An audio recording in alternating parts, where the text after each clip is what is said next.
Good morning, everyone, and welcome to the session on how to engage youth who are facing adversity. And in some cases, we should say severe and continued adversity and challenges such as chronic poverty, sexual assault, child abuse, neglect, and exposure to violence. This session is part of the overall Glasswing Mental Health in Latin America conference that you just started participating since this morning at 10 o'clock Eastern Standard Time. And we've brought together innovators, practitioners, young leaders, and funders who share a commitment to mental health globally. My name is Louis Alexander. I'm the Director of Strategic Partnerships and representative in Washington, D.C. for Glasswing. Our other panelists include Gabi Arenas, who is the founder of the TAP Foundation. Through her work, she promotes peaceful coexistence, well-being, and social entrepreneurship through the visual arts and innovation in education. Over the last 14 years, her programs have impacted more than 3.5 million people in Latin America and in other parts of the world. She uses collaboration, creativity, and social innovation as tools to develop critical thinking and understanding to drive systemic change. She is an Ashoka Fellow, a Rotary Peace Fellow, a Perennial Fellow, co-founder of the Weaving Lab Catalyst 2030 and Colombia Cuida Colombia. We also have Timothy Canabert. He's the founder of Waves for Change and also an Ashoka Fellow. He moved to Cape Town, South Africa in 2006 to pursue a career in the wine industry. But fate had something else in mind for him, and that's when he created Waves for Change, which is a nonprofit organization that has grown from the voluntary surfing sessions that Tim ran for children from, and I'm going to try to pronounce this, MHLA Township on spare weekends. Waves for Change combines surfing with evidence-based psychosocial education, and they partner with schools, clinics, hospitals, and social services, which ultimately provide child-friendly mental health interventions to 2,000 young South Africans every year. Waves for Change also leads a global network of community organizations that use physical activity to promote mental health in low and middle-income countries. We also have Darlene Solano. She is a youth from originally her family from Guatemala, and she lives in the Washington, D.C. area. She is supported by the Latin American Youth Center that provide bilingual programs and services designed to address the multiple needs of the young people and families in the D.C. area. Their work includes opportunities in academics, arts and recreation, job readiness, safe places to live, which is what Darlene has benefited from, and health and wellness. The Latin American Youth Center has over 50 programs and services across the District of Columbia, Prince George's County, and Montgomery County in Maryland. So everybody, this session is going to be more of a conversation among us as opposed to presentations. We will cover a number of issues, and there will be time for Q&A at the end. So let's get started, but before we get into our questions, let's hear a little bit from each of our panelists to tell a little bit about why you do what you do. So why don't we start with Gabi? Thank you, Louis, and thank you, Glasswing, for the invitation. What I do, this work, I think it's because I grew up in a peaceful country. I had a wonderful childhood and an incredible experience as young, with freedom to move in my city and to share with my friends. And suddenly, we start to see how our country became a country full of guns and insecurity and gangs and violence. In Venezuela, the homicides passed of 2,000 in 1 year to 24,000 in 5 years. And we feel the need to do something for the young people and the children to give them the opportunity to have the kind of life that we had. And we create this program with the idea to work just with them, just to serve children and young people through creativity and innovation and play, and give them free and peaceful areas to live and to share. And with the time, we realized that it's not possible to work with children and young people if you don't work with the rest of the community. And right now, we work with communities and allies to create system change and to create safe spaces for children, young people, and their families in several communities, especially in Colombia, Venezuela, Central America, and Argentina. Excellent. Thank you, Gabby. Tim, how about you?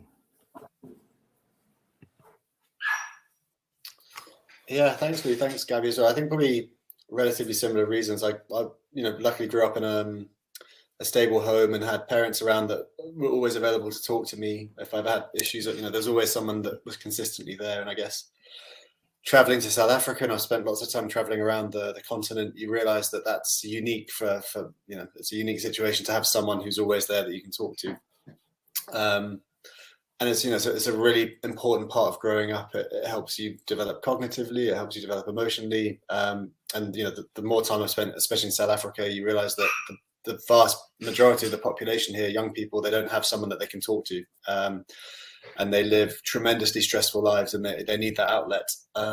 So, I guess the work of Voice for Change is working out how do we create spaces where young people can consistently come to, places they want to be, where they can talk to people they want to talk to. And then similarly to what Gabby was saying, as much as we can create these spaces for young people to be, how do you work with the other caregivers in their life to make sure that as much as possible we can create other safe places for them in their lives. So I mean, like you said in the introduction, I didn't come to South Africa to do this work, but the more I've been the longer I've lived and the more I've encountered the reality for the vast majority of young people, I think in South Africa, but also globally, I think finding ways to provide safe spaces for young people is for me is really important. Great. Thank you, Tim. So Andrea and Darlin, maybe you can tell us a little bit about, Andrea, how you got started in this and what was your motivation and vision. And then Darlin, you could tell us, how did you find the Latin American Youth Center and how did that change your life?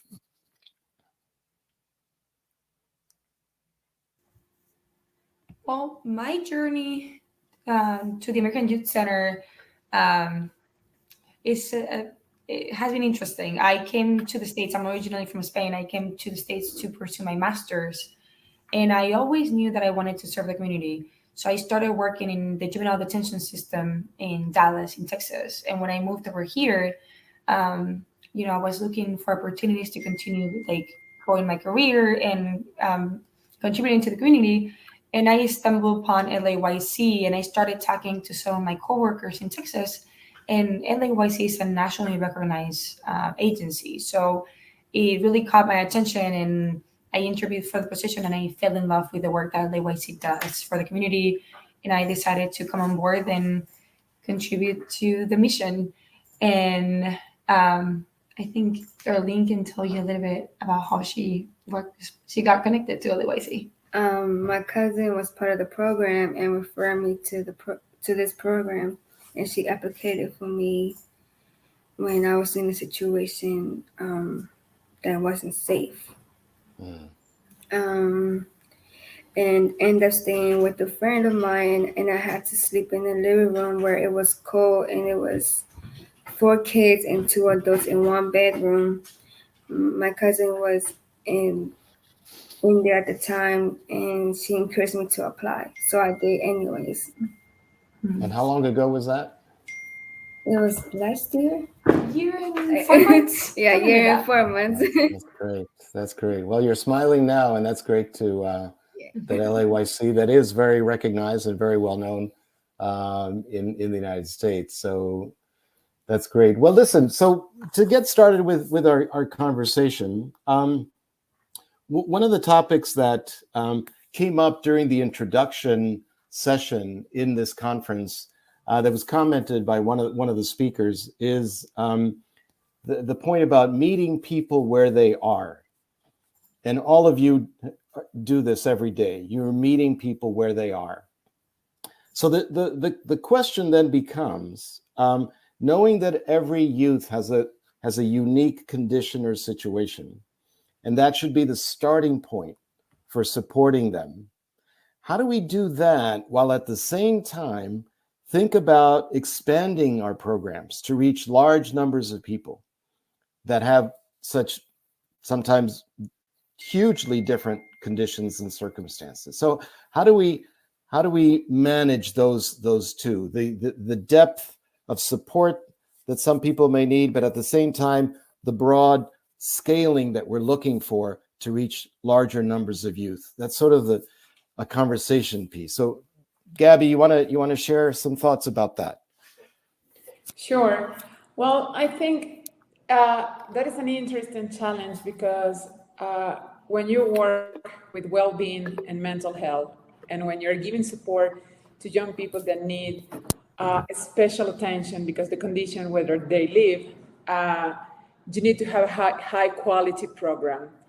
And sometimes we believe that a high quality program has to be super controlled, and that is not true. What we discover is when you empower the community, when you give them the training to do what you do, when you create alliance with other organizations, with local governments, with private companies, social entrepreneurs, etc., you can reach a higher number of beneficiaries, but at the same time, you can maintain the quality because everyone is going to have the same training that you have.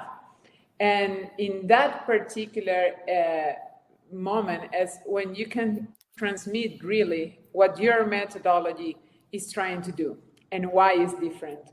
In our work, innovation and art is the key for us, and we know in a lot of cases when these young people is trapped in a situation of violence or in a situation of anxiety, depression, drug consumption, and they don't want to talk, they don't want to open what is happening. And when you use art, the process help you to help them to express themselves. And it's apparently for most people, art is just for one or two gifted person, but that is not true. In the communities, when we get there, even the people that is part of the gang and painting with us, everyone wants to participate. Everyone forgot for a moment of what is happening and start a process of trust and co-creation together. And by the end of the day, they are open to talk and they are open to find solution of what is happening.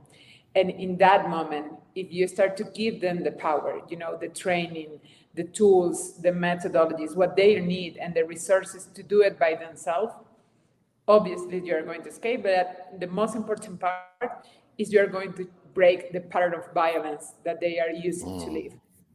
The relation between them change and the problem starts to decrease.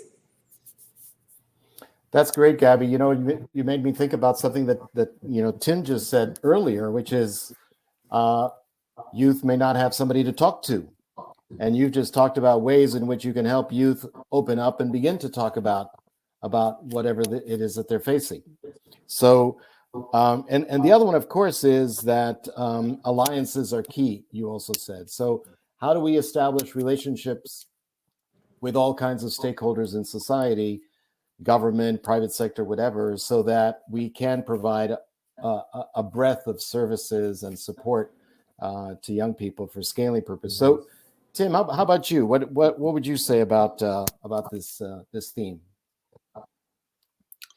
It's a complicated one in a way, because what we're learning is that mental health as a concept is complex. So there's lots of different factors that influence the way we feel and the way we behave. So when we design mental health interventions, there are lots of different components of the program that lead to the outcome. So we approach it slightly differently to a public health intervention, for example, where there might be a singular input to the program. Mental health, we have to consider lots and lots of different components.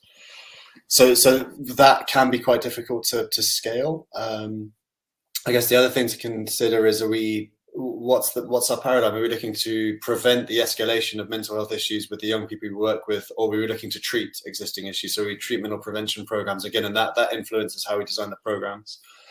I guess with Ways for Change, we've taken very much a preventative approach. So we're trying to work with young people that are at risk of mental health challenges or experiencing what we call gateway challenges, and we're trying to prevent the escalation of those.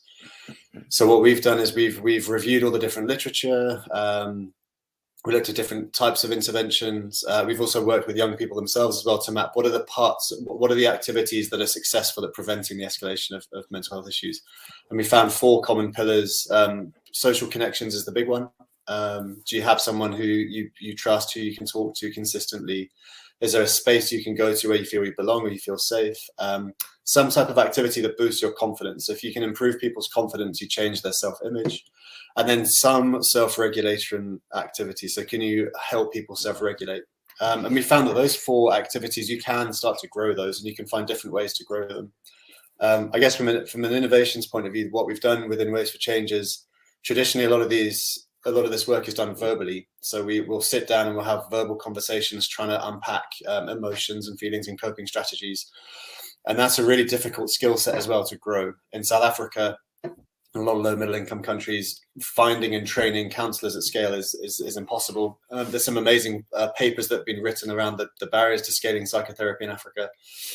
So how can you do it non-verbally? And physical activity is amazing to do that. You bring people together in spaces where they exercise together, they form social bonds, their confidence improves, they have conversations at their own pace. It's fantastic. So it's just around how do you create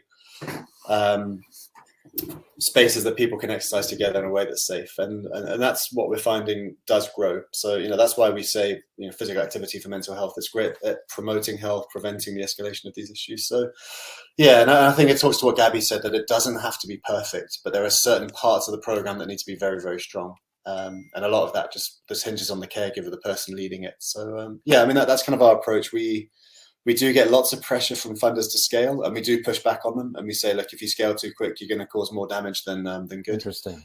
And there is a lot of pressure at the moment. Scale. And I think as responsible programs, we need to push back and say, well, read the literature first. Like we can see what's happened when we've tried to scale too quick.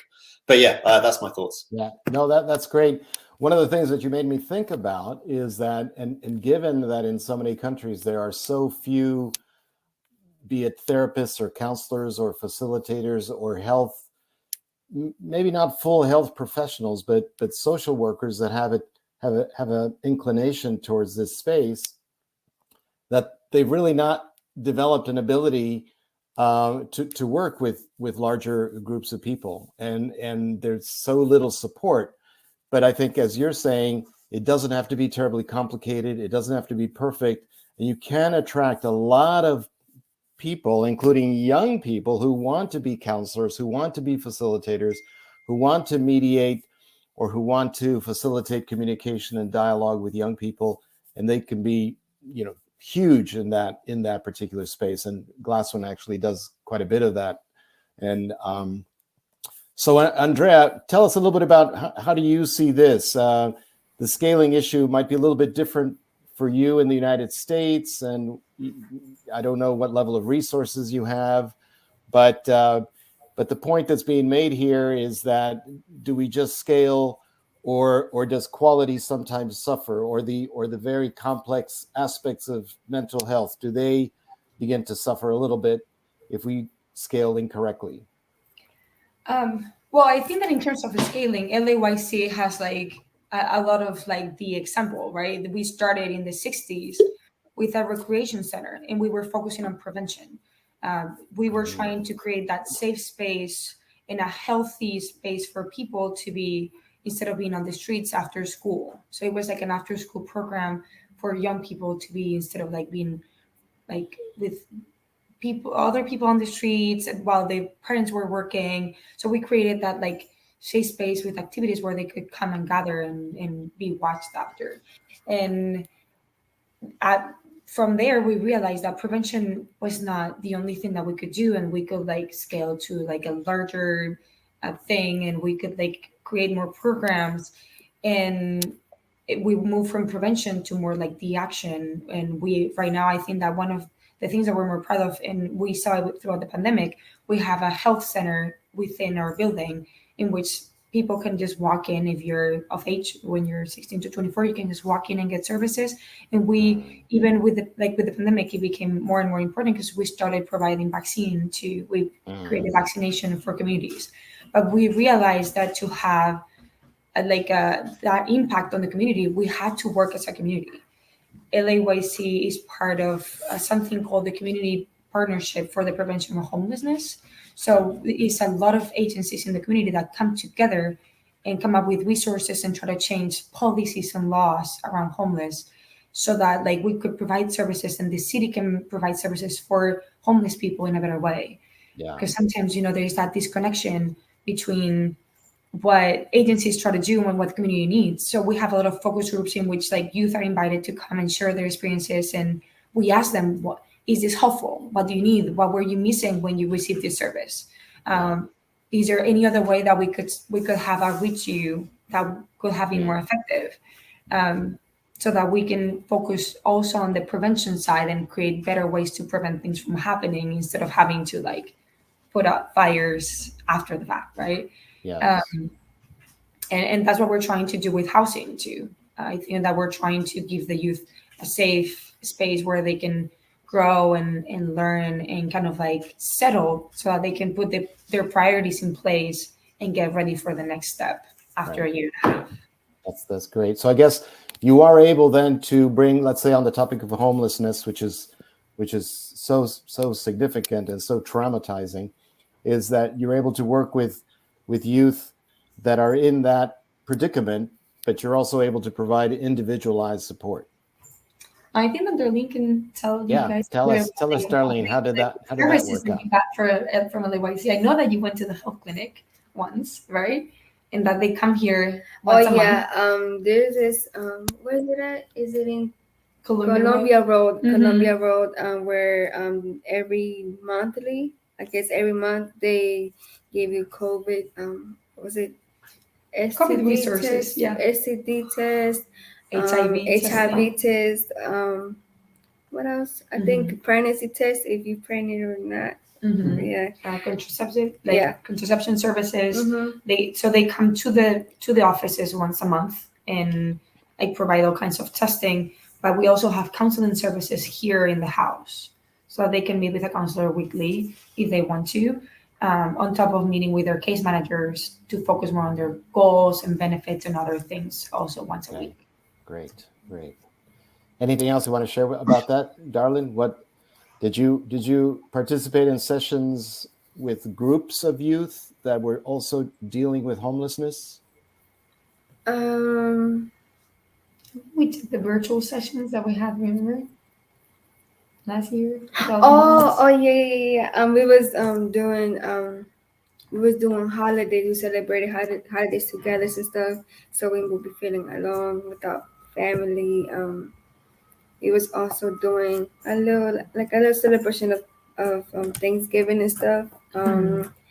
This Christmas was it parties, right? Yeah. Christmas party. We just celebrating holidays. Nice. So we offer life skills groups, and during 2020 we realized that we had to become virtual.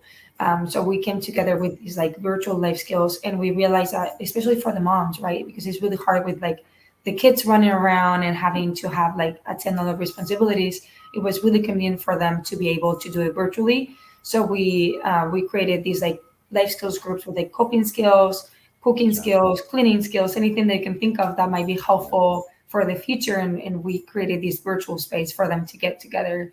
And also with the Black Lives Matter movement and everything that happened in 2020, we get together many times to just like debrief and share your experiences and like, become together, become stronger as a community together with like all the youth in the housing programs. Okay, great. Okay, I'd like to enter a different topic, and I know the audience is always interested in, and the three of you represent different funding environments. So you have different sets of donors and support systems financially, and obviously the audience would like to hear a little bit about, is the donor community adjusting the design of their programs and the design of their financial support in the manner that you think is helping you do what you need to do. And there are quite a wide variety of donors out there, U.S. government, multiple European donors, and their private sector, philanthropy, et cetera, et cetera. So, but in the mental health space, do you feel that, and again, I like to look at trends, where have we come from in the mental health space and where are we moving toward? And it's really refreshing to see that mental health and emotional well-being has become front and center in our international development work and certainly in centers like LAYC. So the point is, we're innovating, you guys are doing such amazing things. Is the donor community following in step with that evolution of the work that you're doing? Gabby, you want to go first? I think she froze. Can the rest of you hear me? Tim, while we wait for Gabby, why don't you go?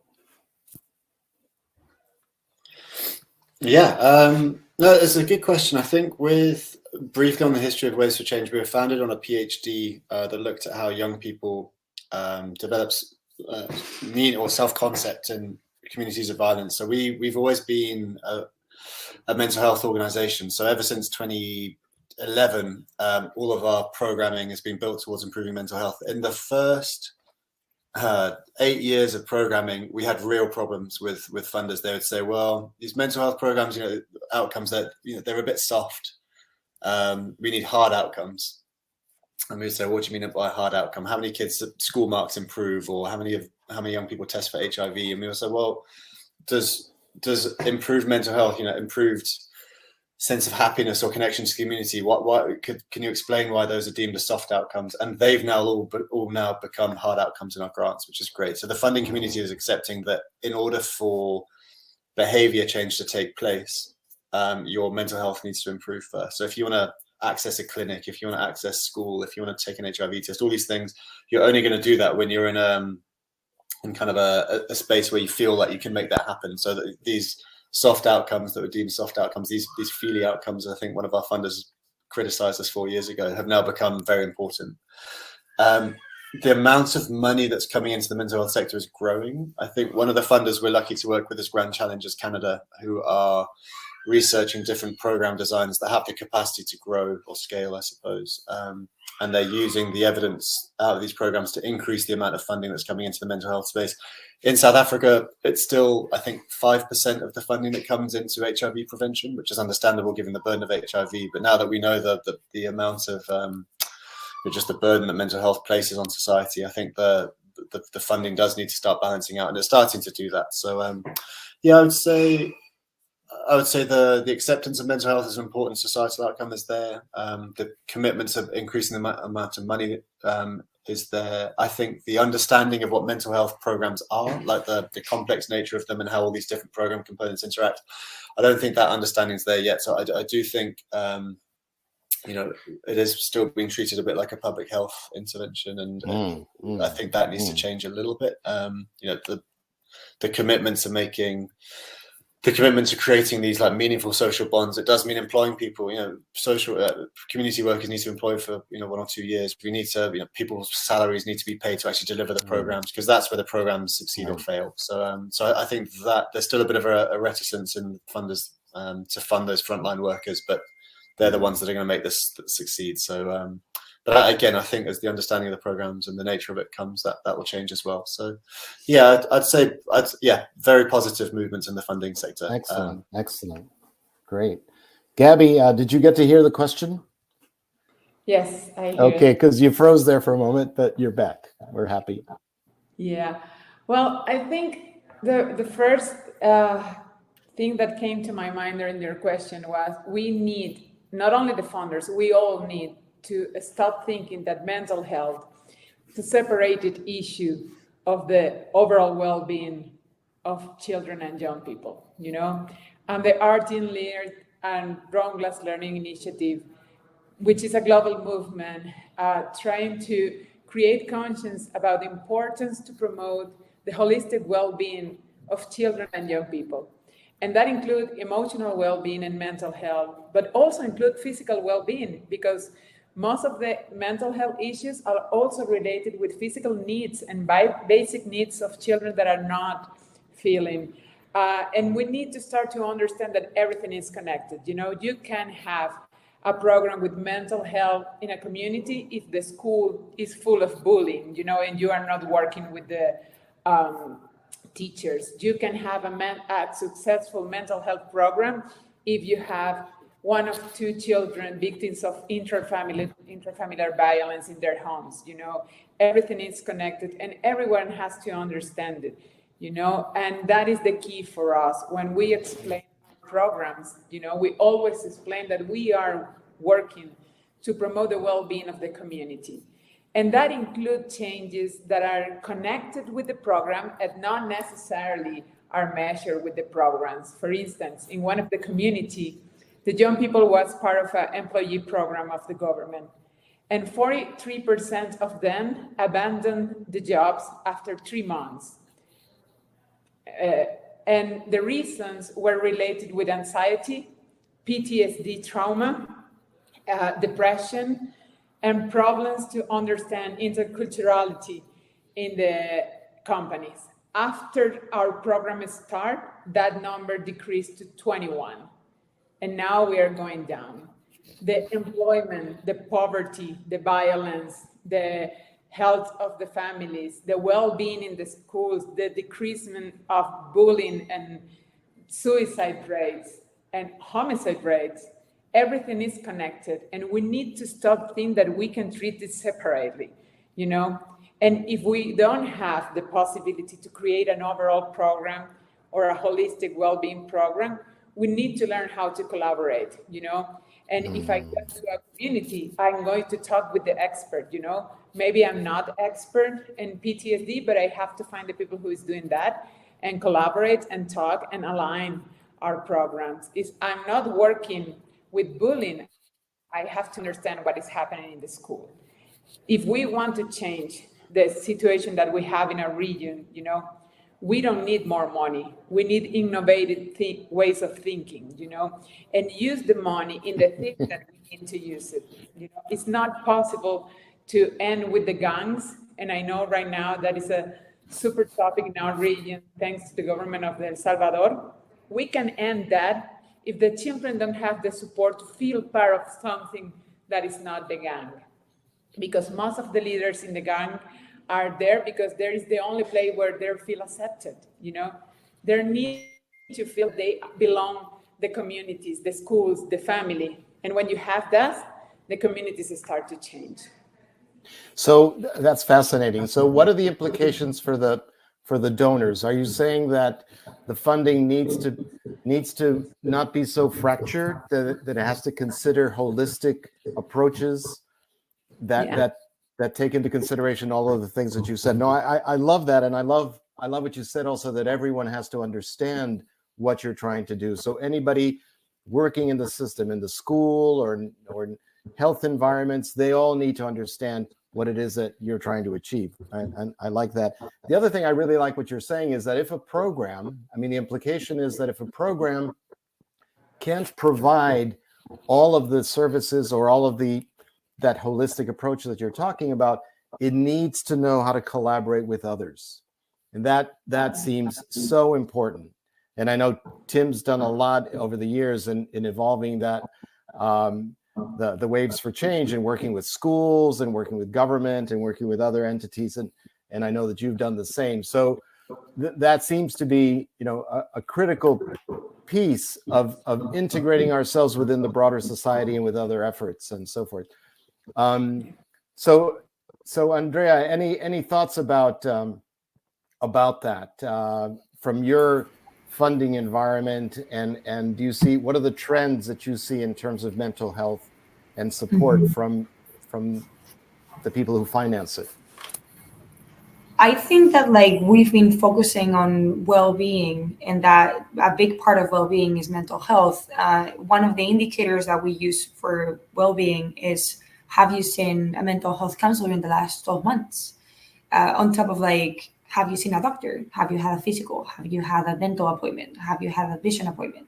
Those are things that like people consider as well-being, but sometimes we leave the mental health as like an outside thing that you're kind of like, you can take or not, depending on like, and there's a lot of biases around mental health. There's a lot of like, oh, I don't need mental health. Like nothing super serious has happened to me, or I don't have any mental health condition.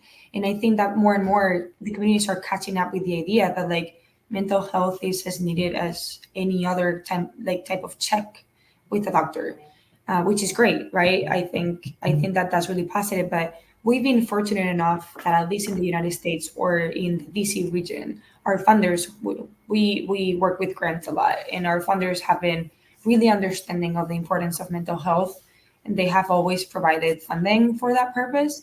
But I think that like funding is crucial. I mean, I think that especially in the nonprofit sector, as mental health grows, and I can speak about the DC area because we are trying to connect the youth to mental health resources.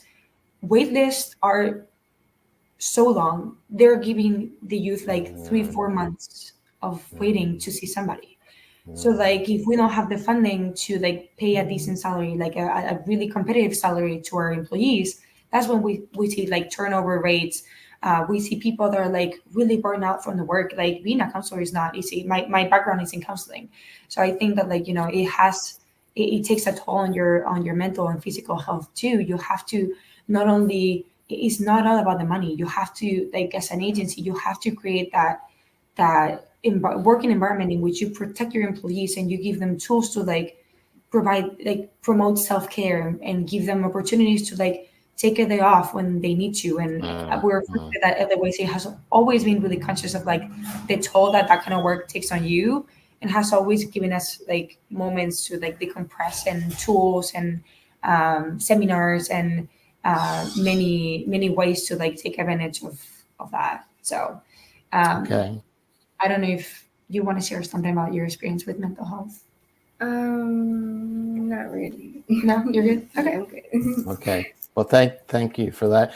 I think what's really interesting about this is that here we have work that Gabby and Tim are doing that has not been mainstream, that it's really quite innovative. They're taking on new approaches to things, and I would suppose that to some extent donors are watching and saying, "Wow, that looks interesting. That looks very exciting.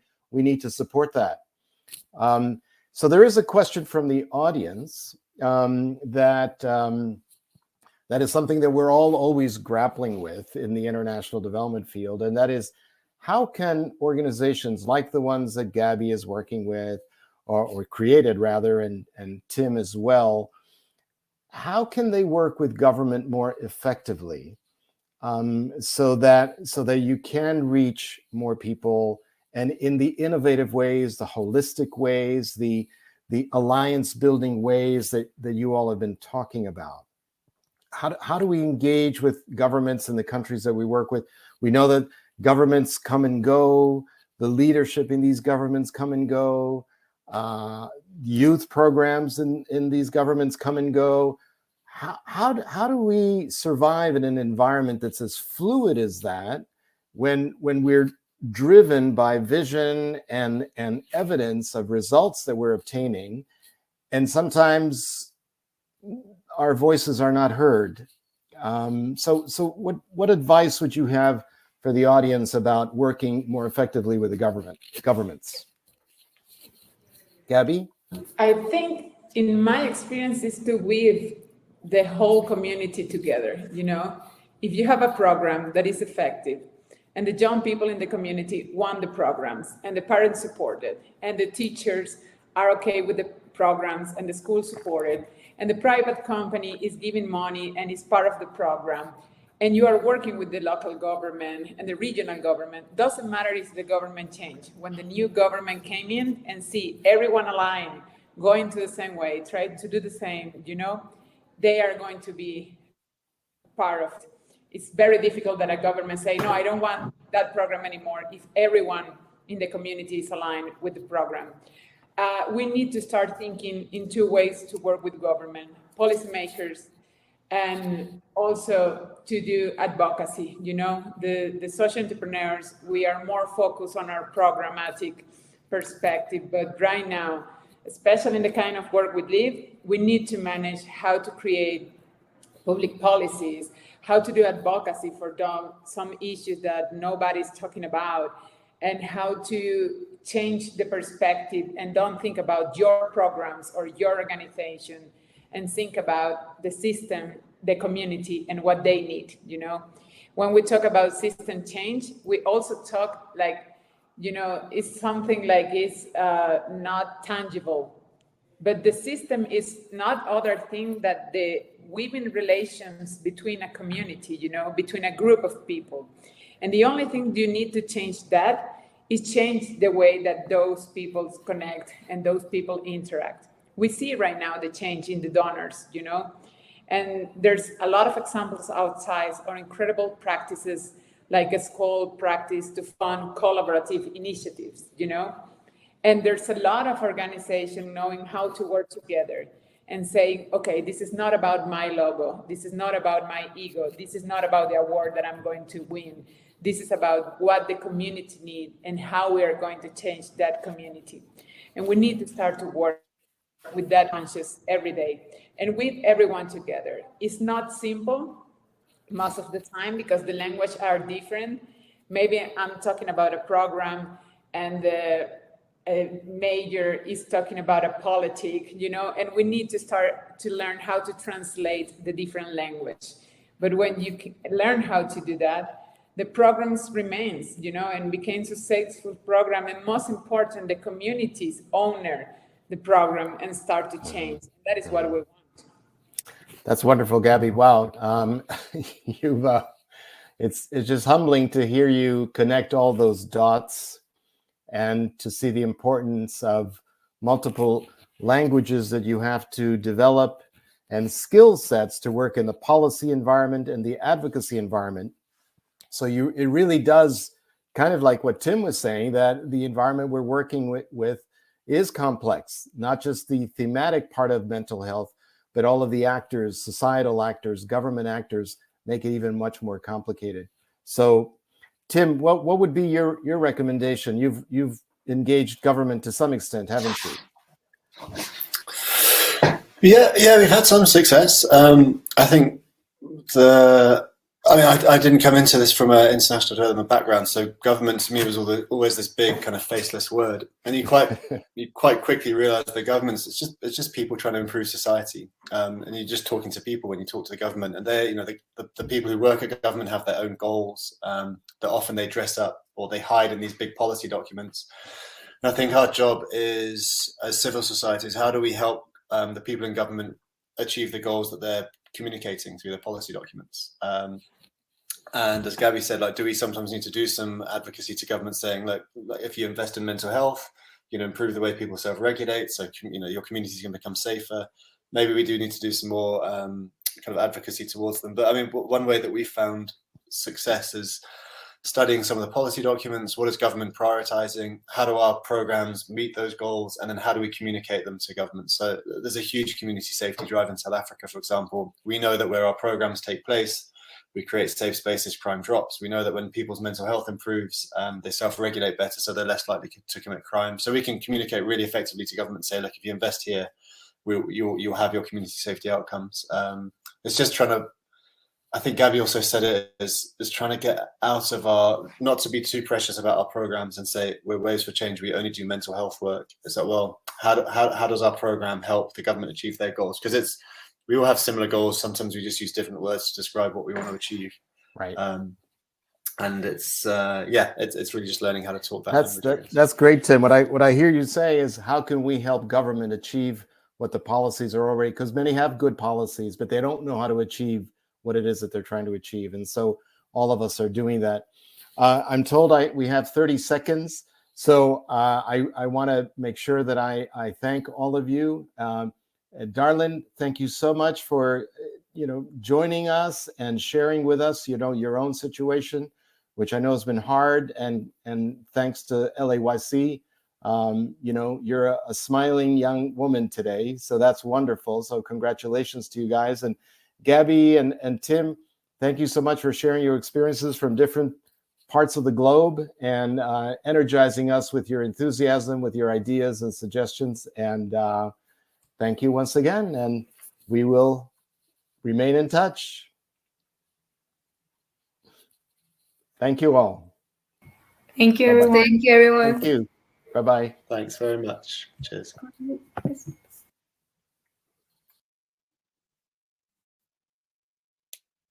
Cool.